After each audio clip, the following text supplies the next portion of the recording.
Fala pessoal, professor Eldo com vocês. E aí, estão estudando muito pro Enem? Estão se preparando? Olha que a data da prova tá chegando. Que tal um pouquinho de ciências humanas? Hoje nós vamos ver duas questões de humanas. Pessoal, se liguem que humanas não é difícil. Basta vocês aprenderem a interpretar e seguirem as dicas que eu vou passar nesse vídeo. Vem comigo!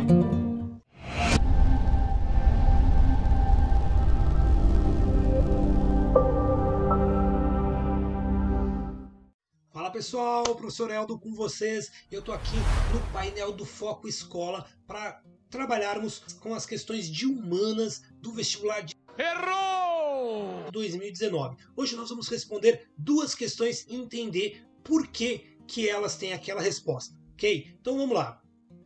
Se você é professor, você conhece essa plataforma, ela é muito legal e ela está disponível para todo mundo da rede do estado do Rio Grande do Sul. Hoje nós vamos trabalhar a questão 52 do Enem do ano de 2019. Vamos dar uma olhada aqui na questão. A sentença descritória dela é comparar diferentes perspectivas sobre o papel do Estado na economia em diferentes épocas. Quando vocês forem responder uma questão do Enem, vocês têm que analisar todo o contexto dela. Pessoal, o Enem não trabalha apenas com história, geografia, física, química, ele trabalha em área. Então nós estamos falando da área de ciências humanas aqui. O que isso significa? Que nós temos aqui o papel do Estado. O Estado com E maiúsculo significa sempre nação, governo. E qual é a função do Estado na economia? O primeiro texto fala: a centralização econômica, o protecionismo e a expansão ultramarina engrandeceram o Estado, um E maiúsculo, embora beneficiassem a burguesia incipiente.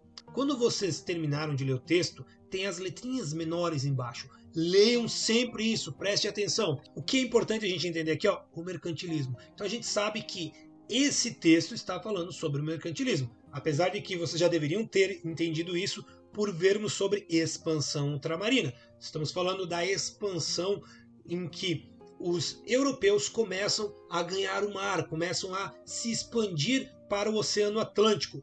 E essa expansão vai levar à colonização da América. Então estamos falando de Idade Moderna, início da Idade Moderna, ali o período do mercantilismo, certo? Então vamos lá. Se a centralização econômica e o protecionismo, nós estamos falando em um Estado controlador. Texto 2. As interferências da legislação e das práticas exclusivistas restringem a operação benéfica da lei natural na esfera das relações econômicas. Então esse já é um texto do Adam Smith, que vocês devem ter conhecido ele dentro da disciplina de humanas, e ele fala sobre livre mercado, o liberalismo e etc. Então aqui quando ele diz, a interferência da legislação e das práticas exclusivistas. Pessoal, é hora de fazer links, é hora de fazer análises. Práticas exclusivistas. Se é exclusivo, ela é de um único grupo. E aqui em cima a gente fala em centralização econômica. Centralizar economicamente, deixar exclusivo. Tem relação, não tem? Então vamos dar sequência. A pergunta é, entre os séculos 16 e 19, diferentes concepções sobre as relações entre o Estado e economia foram formuladas. Tais concepções, essas teorias, associadas a cada um dos textos, confrontam-se respectivamente na oposição entre as práticas de. Então, o que ele está perguntando? Vejam bem, pessoal, o Enem tem muito disso, são muitas questões que relacionam isso. Lembram? Essa questão é considerada difícil. Tá? Por quê? Porque ela tem todos esses meandros, essas voltinhas. Então, olha só o que ela diz. Nós temos que associar os textos confrontando-se um texto a uma concepção, dizendo que esse texto está na oposição da prática a qual ele se confronta. Então, vamos analisar as respostas. A. Valorização do pacto colonial e combate à livre iniciativa. Já bateu de frente ali uma questão que não dá certo. Por quê? Livre iniciativa. Se é livre iniciativa, ele não é exclusivo. Então a gente já pega aqui, exclusivistas. Então, o Adam Smith é a favor da livre iniciativa. Ele é a favor do liberalismo. Então eu não posso dizer que ele está ao combate à livre iniciativa. Defesa dos monopólios régios. Régios é o quê? É dos reinos. Então, defesa do monopólio. O que é o monopólio? Um único controlador. Se eu digo que o primeiro texto está defendendo o monopólio dos reinos, tem razão? Bom, se ele fala que a centralização econômica e o protecionismo e a expansão ultramarina engrandecem o Estado, tornam um Estado melhor, então ele está sim defendendo esses monopólios. Segundo, apoio à livre concorrência. Bom, acabei de falar para vocês, o Adam Smith apoiava o liberalismo, apoiava a livre concorrência. Então a gente já tem a resposta certa, que é a B. Viu? Então, o resto a gente não precisa nem seguir, mas eu vou seguir com vocês para a gente entender por que elas estão erradas. Formação do sistema metropolitano. Não tem nada a ver, porque no primeiro texto não fala nada em metrópole. Ele fala nos sistemas régios, nos sistemas de protecionismo. E o segundo, crítica à livre navegação. O segundo texto não fala nada sobre navegação, então exclui isso aí. A letra D fala em abandono da acumulação metalista. Exatamente o contrário. No período em que temos a expansão ultramarina, o que mais se prezava? Conseguir mais ouro, mais prata. Lembram de Potosí? Então, estímulo ao livre comércio. Até não está errada, mas a primeira está totalmente errada, então a gente pula. A E, eliminação das tarifas alfandegárias e incentivo ao livre cambismo. Aqui, nenhum dos dois fala sobre isso. No primeiro, a gente não fala em alfândegas em momento nenhum. No segundo, não se fala em cambismo. Então, pessoal, fica claro por que é a B. Então, vamos para a segunda questão de hoje? Vamos pegar mais uma difícil. Começamos pela sentença de escritório.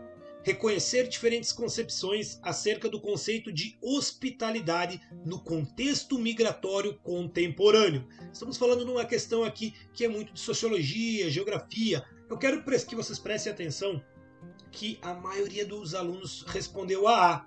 Vamos entender aqui? A hospitalidade pura consiste em acolher aquele que chega antes de lhe impor condições, antes de saber e indagar o que quer que seja, ainda que seja um nome ou um documento de identidade. Essa parte está falando que ser hospitaleiro é aceitar e acolher independente de quem e mesmo antes de saber quem. Mas ela também supõe que se dirija a ele de maneira singular, chamando-o, portanto, reconhecendo-lhe um nome próprio. Como você se chama?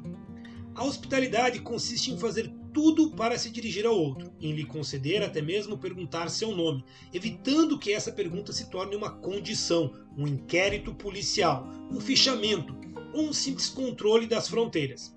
Uma arte e uma poética, mas também toda uma política depende disso. Toda uma ética se decide aí. E aí, qual que é a pergunta? Associado ao contexto migratório contemporâneo, o conceito de hospitalidade proposto pelo autor impõe a necessidade de quê? Anulação da diferença. É muito fácil de se confundir com isso. Por quê? Porque ali ele está falando que a gente deve acolher as pessoas, acolhê-los, mesmo sem saber quem são. Mas também não fala em anular a diferença. Acolher e aceitar as diferenças, as diversidades, não é anular a diferença, pessoal. Não é tornar todos iguais. Nós temos que ter o mesmo direito dentro das nossas diferenças. Então, ser diferente é bom, mas todos com os mesmos direitos. É isso que a questão está trazendo. Por isso que a A não é a correta. E é por isso que a maioria colocou que era essa, anulação da diferença. Normalmente o aluno acredita que acabar com as diferenças é o correto. E não, o correto é dar o mesmo direito a todos. Cristalização da biografia. Pessoal, a questão não fala nunca nada sobre a biografia da pessoa. Ela está falando sobre hospitalidade. Incorporação da alteridade. E aqui eu identifico por que a maioria errou essa questão. Porque a maioria não sabe o que significa a palavra alteridade. E a resposta certa é exatamente essa. Porque alteridade é estar aberto a receber o outro, a conhecer o outro, a estar disposto a conhecer o outro. Isso é alteridade. É por isso que essa é uma questão difícil, porque essa palavra é uma palavra muito difícil. Então, a resposta certa é a C, porque incorporar a alteridade é estar aberto a receber o outro e depois identificá-lo. A D diz supressão da comunicação, ou seja, excluir a comunicação, tirar a comunicação fora. Está totalmente inverso ao que o texto está dizendo, né? E a E diz verificação da proveniência, ou seja, verificar de onde veio. Totalmente o oposto do que o texto está dizendo também. Então, pessoal, qual que é a dica de hoje? Leiam com cuidado, analisem todas as questões e o mais importante, leiam muito e entendam o que significam as palavras. Aqui eu garanto para vocês, a maioria não sabia o que significa alteridade, por isso que teve esse erro. Então, pessoal, leitura, peguem livros, leiam muitos livros, leiam textos, fiquem informados, assistam noticiário. Só o noticiário, Globo News, CNN, Band News, tá passando o noticiário o tempo todo, independente do viés político, ouvir o que eles dizem, entender a norma culta não é importante apenas para a redação, mas também para as outras provas que vocês vão prestar. Certo, pessoal? Então é isso. Lembra de curtir o vídeo, se inscrever no canal. Todo sábado de manhã eu vou trazer mais vídeo para vocês sobre dicas e correções do Enem, além de ferramentas digitais e formas interessantes de aprender. Ok? Valeu, um grande abraço e até a próxima.